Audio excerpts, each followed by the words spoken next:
Episode 34. What a morning. I'm still thawing out from football.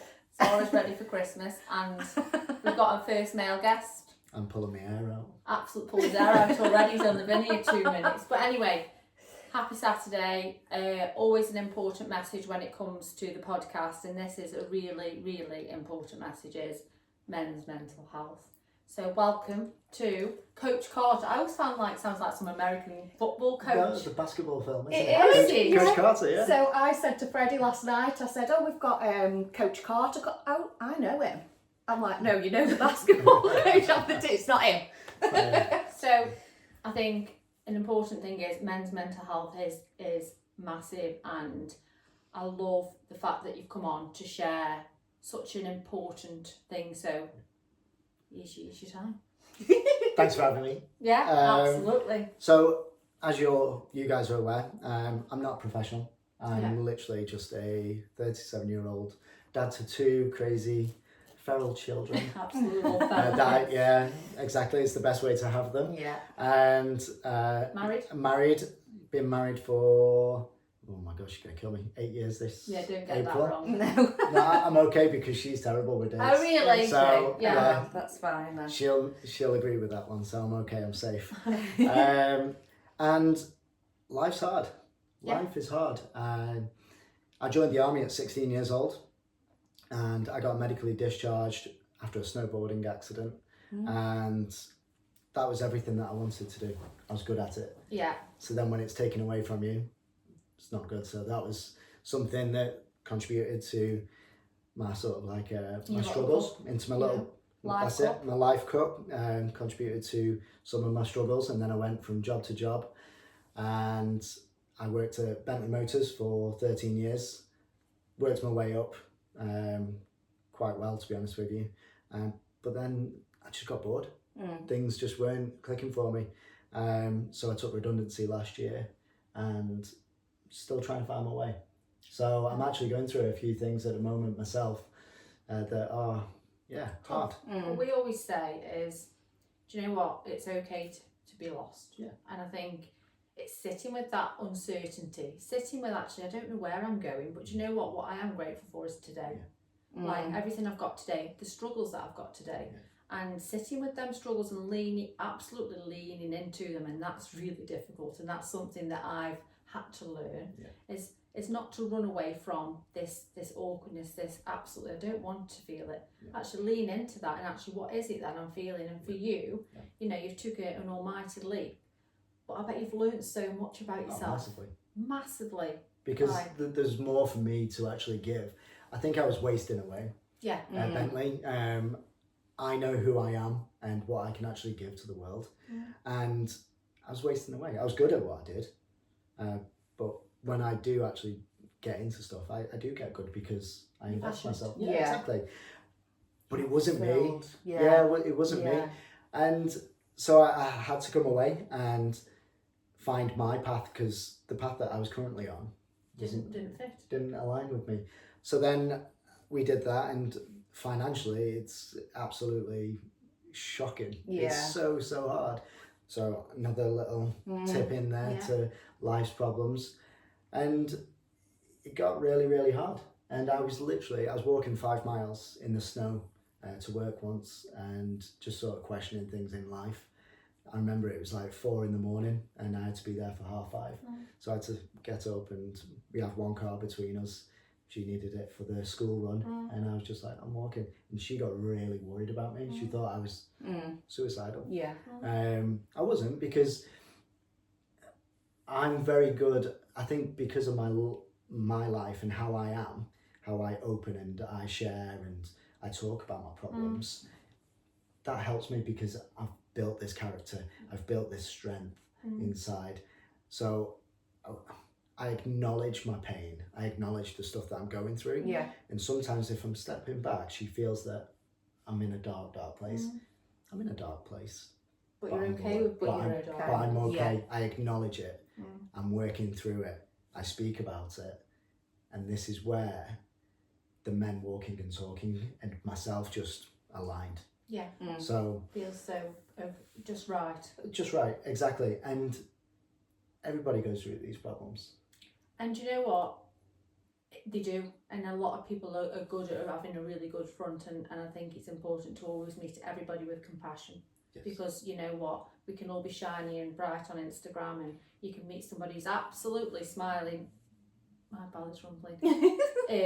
Smiling like they've got no problems, but actually, you know what, they are perhaps sometimes the people who are absolutely struggling the most. Yeah.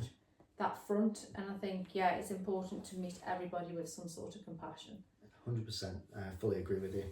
And for me, I wanted to put something out there for everybody, like you say, from all walks of life. Doesn't matter what the issue is, come and talk to me, come and talk to others. Let's have a community and a base where we can, and a platform where we can actually just be us and own it and acknowledge it and get stronger. Yeah, because like I remember growing up as a young girl alongside my male cousins who were told to, you don't cry, man up, you know what you're crying for, shut up. Yeah.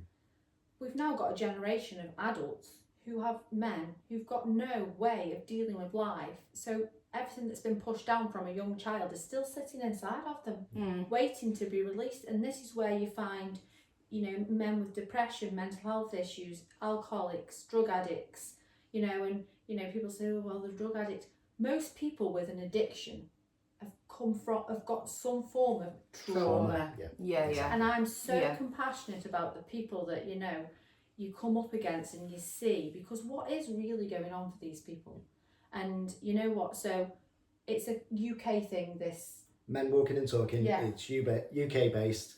It was set up in 2021 by a guy called Dan in Telford, and then all of a sudden, because he had his own problems, he went to counselling and he decided that enough was enough, and he got himself a little walking group going and shared what he does, and he's got it on Instagram and Facebook, and I came across it, and I enjoy my walking.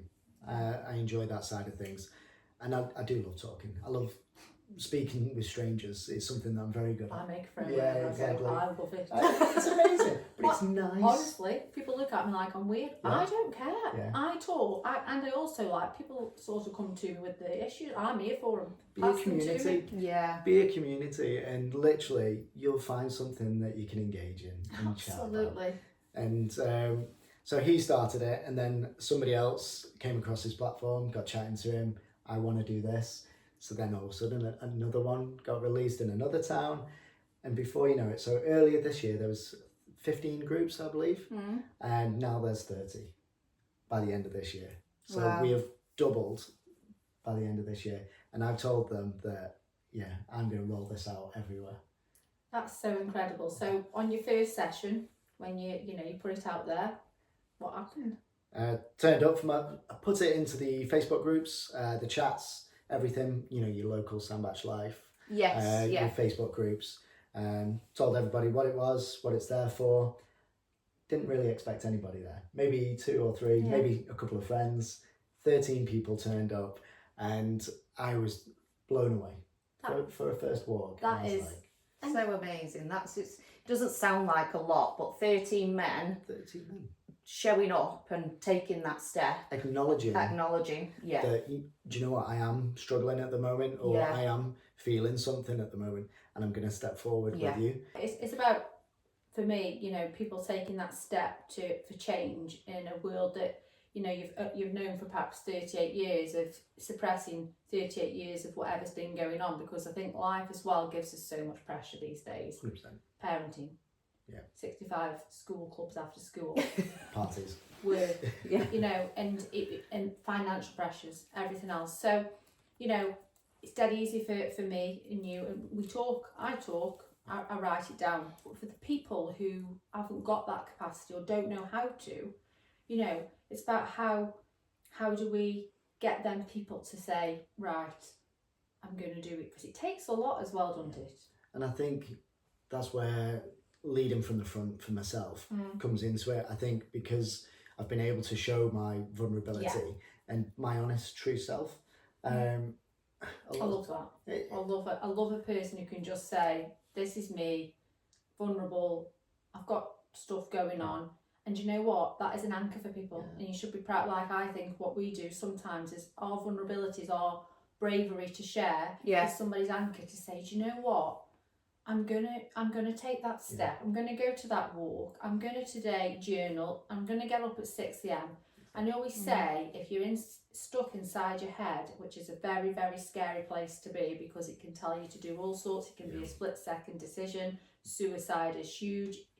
You can feel like there's no way out, you know. And it's about sometimes making them small, tiny changes. Small steps. Tiny steps. Small steps. That's all it takes. Literally, all you have to do is start something and just work towards it. You don't have to take big steps.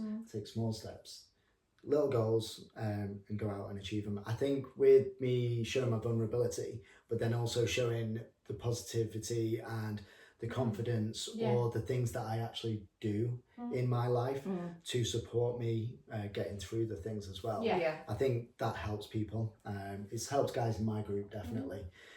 So I have 29 guys that come on the walk now. That's honestly, that's so good. And then there's 64 on a WhatsApp group. So we've got a platform there where guys can actually just come and be themselves and chat and talk openly.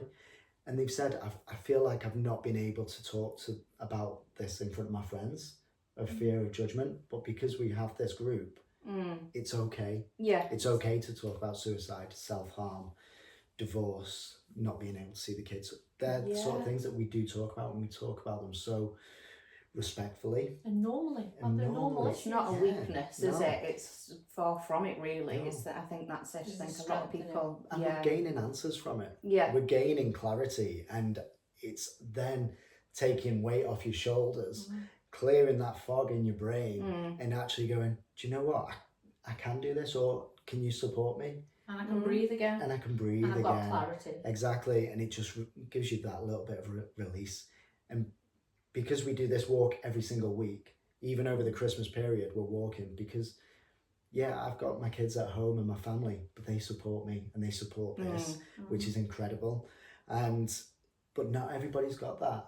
But now we're a family. And I love it so much, and I think, you know what, Christmas is another huge pressure for people, you know, people who, you know, have got no family, who are alone, who've lost loved ones. That's a huge one.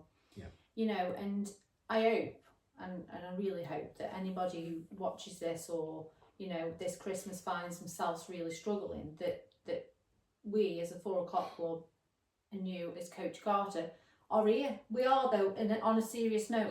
Drop us a message. You know, if there's anybody massively struggling, and there will be people absolutely like stuck inside their head. And I think so. For me, is we've got this generation of adults, a lot of men who can't handle their emotions. I like to do a lot of let's change the younger generation so we don't hit this you know.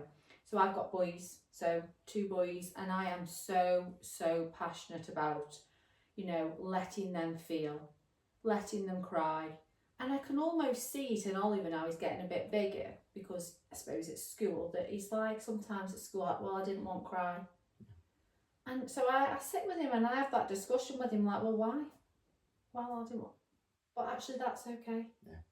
So another thing is, I do cry in front of my children as well, and I show them. So recently we had a death in the family, and somebody says, well, no, I wouldn't cry in front of my children. Well, actually, I absolutely am a real mum. I'm here to show my child every emotion. I'm sad that person's died. If I don't show that, they aren't going to want to show that. I've cried in front of my kids numerous times.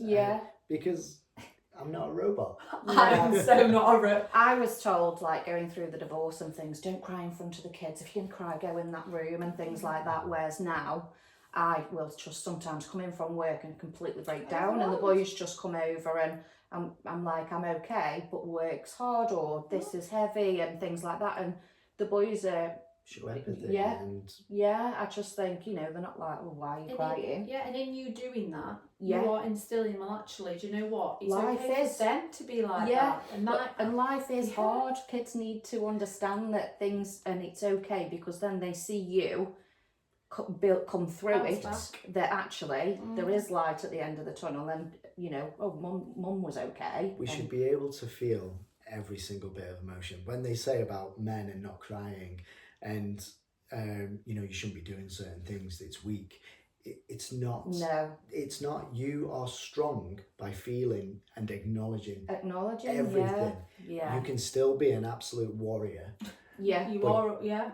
But you. You're like, be a warrior in a garden. Is that the phrase? Be a warrior in a garden rather than a gardener in a war. I've never heard that. Yeah, I like that one. Yeah. So you train yourself, but obviously you're in your peace and you're full of your emotions and everything. I think it's a very attractive trait for a guy to be so okay with who they are, to be able to open up. Yeah. But again, it's okay to say, well, you need to feel it, you need to heal it, but it's also really difficult to feel it. Yeah. And really, really, it's like, I remember times, you know, of being in hard times and dark places, and it's not a nice place to be. Yeah. And this is why this is important, is there is light, and I promise anybody who's in the hardest times and you can't see it, but there is light, isn't there? And there's always a way out, even if you can't see one. There is. But that's why we reach out and we find others to help. Yeah. Because you it's hard to do things yourself. You know, you might dig deep and you might have to do things by yourself at times, but always have that. There's always somebody. So there's Men Unite. I don't know if Men Unite, yeah. Spoken with Men Unite. So so they do a lot around that work. So I have numerous conversations with Craig. He was on about coming on as well, and I think he told me a story about, he was somewhere and this guy approached him and said, "You know what, you saved me." Yeah. What a feeling to know that your charity or your what you're doing is actually saving lives. And people are really reaching out. And I think, do you know what? I'm so here for it. And there's that many. Honestly, Men Walking and Talking is incredible, and I love what we do. There's so many good groups out there, and I was not aware of it. Oh, really? Yeah. So you got Men Unite, Andy's Man Club, Men in Sheds. So many men's mental health, little free pop-ups, like groups and everything. So there's something for everybody. But you need to take that step and find something. So how would you say, like, you know, you're stuck in your head, we've all been there. How do you take that step? How do you? I don't even know the answer to it, because something somewhere ignite. I need to do it. You need to break through that barrier, don't you? It's damn hard, isn't it? Because I had somebody's wife actually came to me at the gym, and she said, "Thank you so much." Really?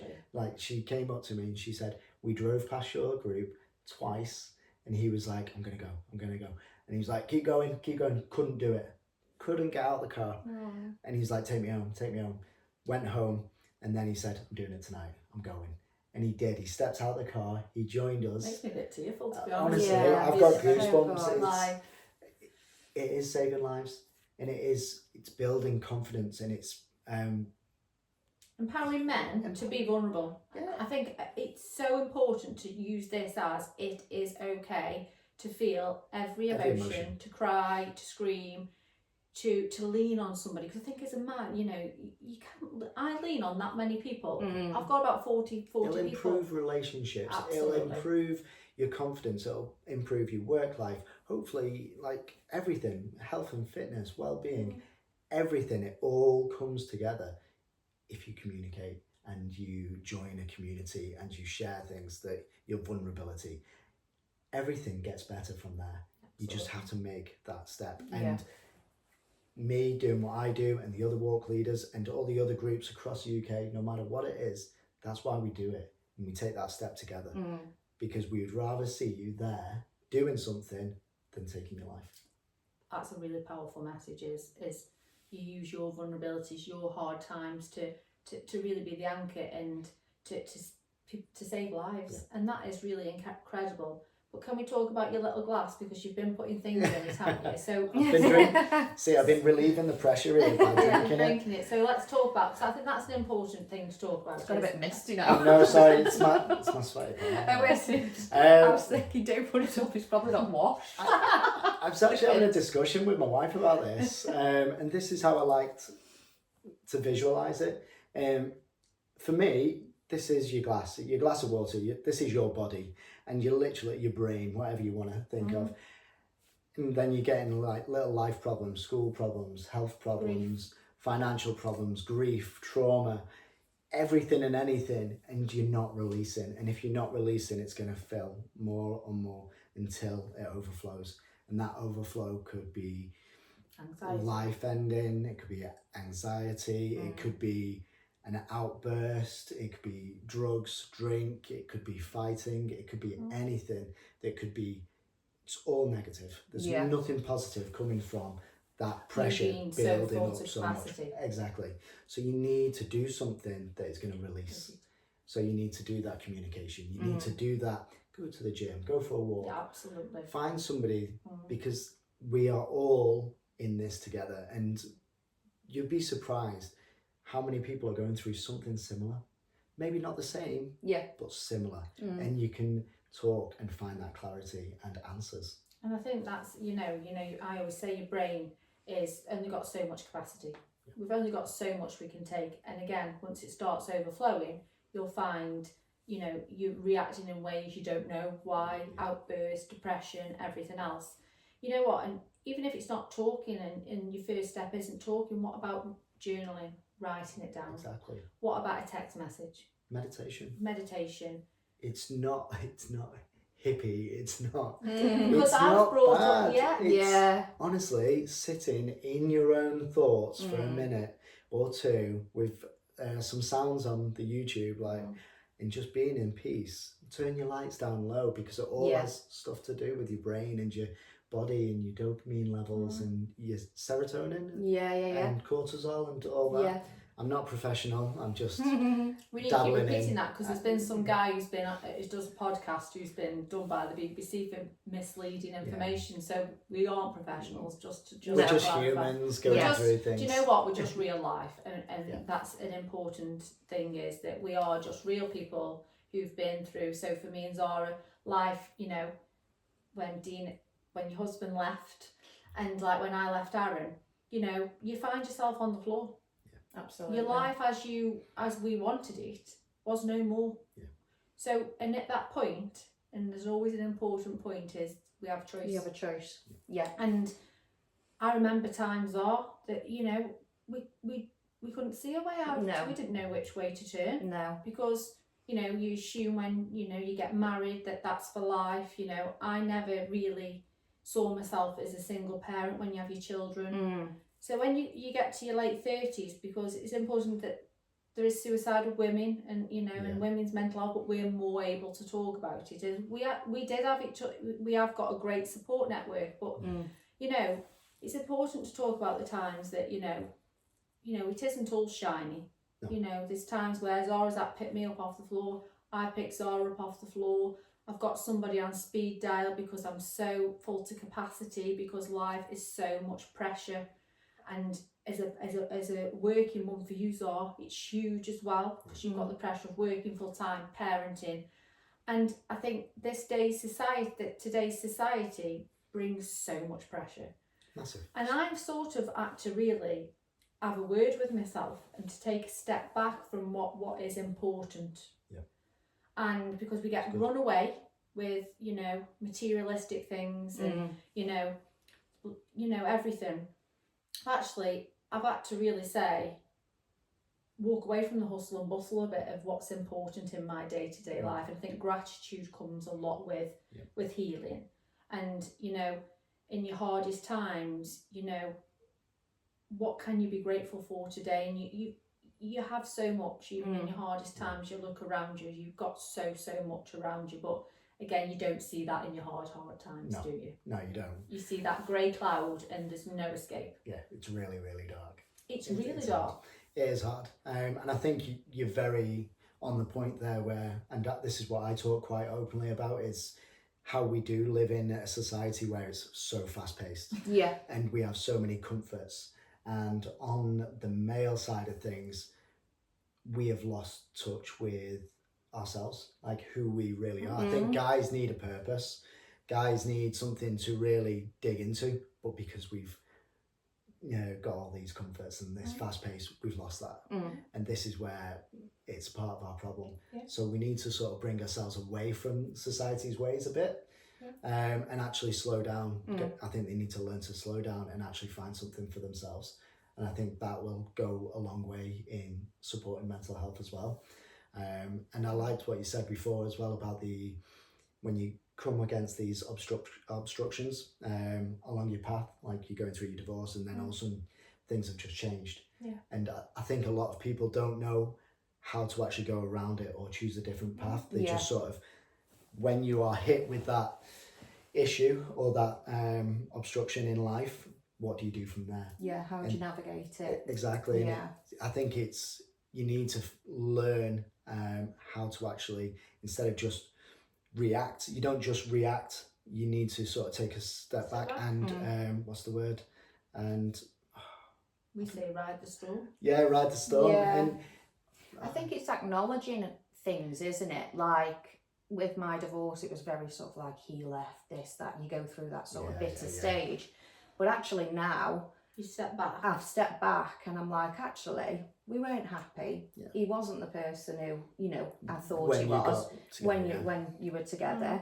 And actually, I'm such a better, I'm a lot more myself now than I was when, and I'm grateful for it. Because you built around. So I think it is acknowledging that actually, you can blame other people.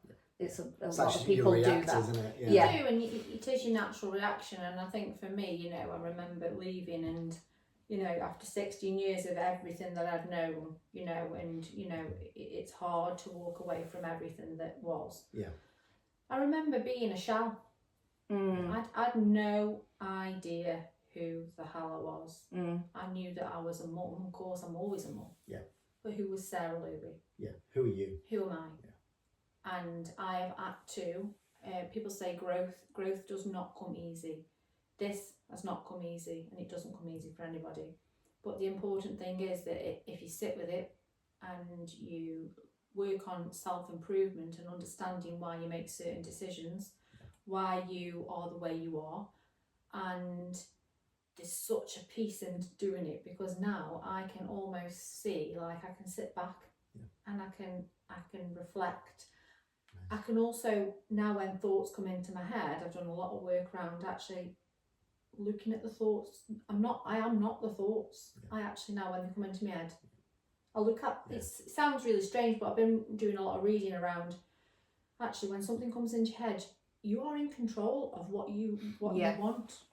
I am in control of my mind. My mind is not in control of me. You have to just tell it. Oh, I have words. I have words. Me and my mind are like a constant battleship. No thank you today to numerous things. Roy next door. Honestly, she's an absolute. You must think I'm an nutcase. Who's she talking to today? There's no kids there. I'm actually talking to my ego. She can do one today, because your ego as well can stop you from living authentically. So I think I've started living a lot in the conscious now. Good. But I have a lot of her, the ego. She wants to absolutely destroy it, because they say once you start making positive changes, your ego, who you've always lived from. I'm sick and tired of it. She'll get a little bit more out of the way soon. Oh, don't worry, I keep flicking it. Get her in the bin. In the hope that she disappears. But you know what, like, when I left, did I ever once think that I'd be sitting here as this woman? No. Has it been damn hard work? Absolutely. Is it worth it? 100%. Life is hard. Life is hard. And you're going to come across multiple obstacles throughout life. But that self-reflection, that knowing your strengths and where you really want to, and living authentically, that will guide you down the right paths. And you found your way. You know, like when you left your job and you were like, oh. Well, I'm leaving another one now. I'm actually, honestly, because I've still not found myself. I'm finding things, and it's 2025 is going to bring some big things. I'm going to start hosting some events. Why don't you do a podcast, a men's podcast? Going to do a men's podcast, and we're going to do, me and my wife are going to do our chats as well. Do you know what? so That's incredible. And we want your wife on. Yes. Like, she's going to be the next one, please. The wellness space. She's an incredible woman, and we've done a lot of growing together. I think it's because relationships. So a relationships, your marriage is changes because you get together, then you have your kids. That changes the dynamics. And that's a battle. And you know what? I don't know. People think it's all fairies and dancing, but actually, to keep a relationship together, there's a lot of hard work and a lot of hard times. A lot of give and go. And there's got to be that, but we're together. Yeah. And we're going to do this. 100%. And, some people get into relationships at the start and, they do sort of go different ways. And that is fine. It is fine. Yeah. It's hard at times, I imagine. But it sort of directs you down to a different path. And you choose what path you want to go down. Yeah. For me and my wife, we've gone through a lot. She suffers with endometriosis and fibromyalgia, and she's had her pains, and it helped me grow. Some guys I imagine would have run. Yeah. But I absolutely love her to bits, and the way that she helped me and supported me, I help and support her. Both our kids are exactly. Both our kids are IVF. Both of them, yeah. Aww, so that's incredible. My daughter's 7 and my little lad's 2, and they were actually made at the same time. The little boy's been frozen for 5 years. Oh my gosh. So it's incredible. But from a guy, I've not had to do much. No. From her point of view. Yeah. Oh my gosh. Yeah. Needles every single day. Yeah. Numerous examinations and everything. She has gone through everything. And if I cannot support her and be the best version of myself, absolutely, then who am I? And you know what? I think it's who you choose to do the hard times with. Exactly. I never left, and I thought it was all because I wanted another man and this and that.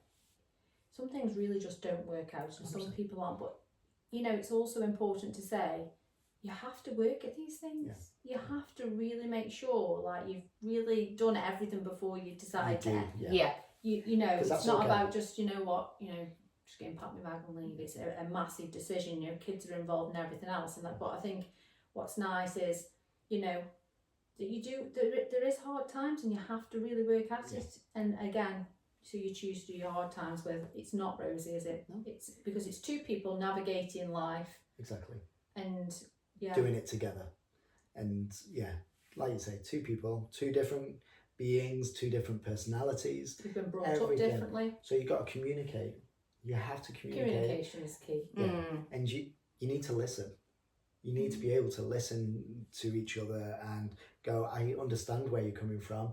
This is how I'm feeling. And people think that it's just weird that you talk like that, but it's not weird. No, it's like, not. This is how you should talk, because you'll find more about each other, and you'll find more answers. And you'll come to a better understanding quicker and more effectively. Do you know what? I feel really at peace after this. My belly's still rumbling. She needs some food. Go get a burger. Do you know what? Like, I feel so a bit emotional because when we started in January, we were just two women who found ourselves in where we didn't want to be.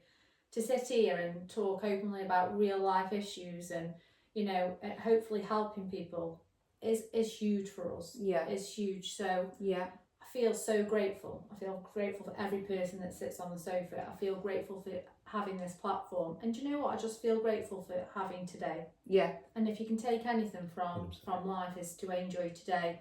Live in the present. The last message I want to say is, if anybody is struggling, anybody who just doesn't know what to do, can't see a way out, just message. Just message anybody. There's always somebody who will be there. And I know they might not feel a way out. You know, we've all felt it. Yeah. But there is, making me emotional. So please, please, please always reach out to somebody, male, you know, this is about females as well, because we do massively struggle. Just reach out to us, because I know Christmas as well is a massive, it's hard time. It's hard.